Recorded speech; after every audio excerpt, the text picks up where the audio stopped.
बीकानेर में एक ऐसा गांव है जहां महाराजा गंगा सिंह जी के घोड़े रहते थे और इन घोड़ों की यहां देखभाल की जाती थी। इन घोड़ों की देखभाल के लिए ही इस गांव को बसाया गया था। अब इस गांव के युवा शहरों में जाकर मजदूरी करने के लिए मजबूर हैं और वह अब इस अपना घर का लालन पालन कर रहे हैं। हम बात कर रहे हैं बीकानेर से करीब 15 किलोमीटर दूर जोड़बीट कोटड़ी गांव की, जहां के पुरुष और युवा तो गांव के आसपास के घोड़ा फार्म, ऊंट फार्म में जाकर अपनी रोजी रोटी के लिए मजदूरी कर रहे हैं। वहीं कुछ युवा तो शहरों में जाकर मजदूरी का काम कर रहे हैं। गांव के रहने वाले हुक्मा राम ने बताया कि यह गांव करीब 150 साल पुराना है और इस गांव में खेतीबाड़ी नहीं है।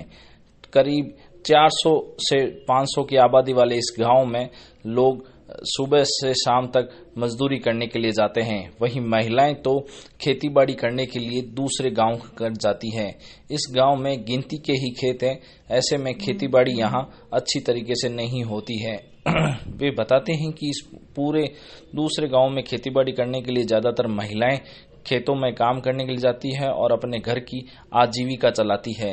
वे बताते हैं कि पहले तो यहाँ घोड़ा और वगैरह सारे की देखभाल होती थी, लेकिन समय के साथ साथ यहाँ घोड़े यहाँ से चले गए। अब यहाँ सिर्फ लोग मजदूरी करने हैं। जोड़बीट कोटड़ी है और वैसे भोजनशाला भी बोलते हैं इसको। लगभग 150 साल के लिए कुछ नहीं है, खेत वेत तो है नहीं यहाँ पे।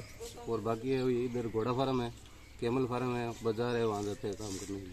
अच्छा, शहर में लोग मजदूरी करने के लिए जाते हैं क्या? हाँ जी। अच्छा, और यहाँ लोगों की आबादी कितनी है? ये लगभग 100 घर है यहाँ पे। अच्छा, और उस हिसाब से 300-400।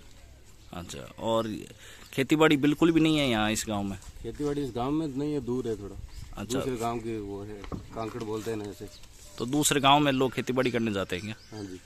राजा गंगा सिंह है ना, उनके घोड़े रहते थे, तो उन घोड़ों की देखभाल करने के लिए जो बुजुर्ग है गाँव के वो आए थे पहले।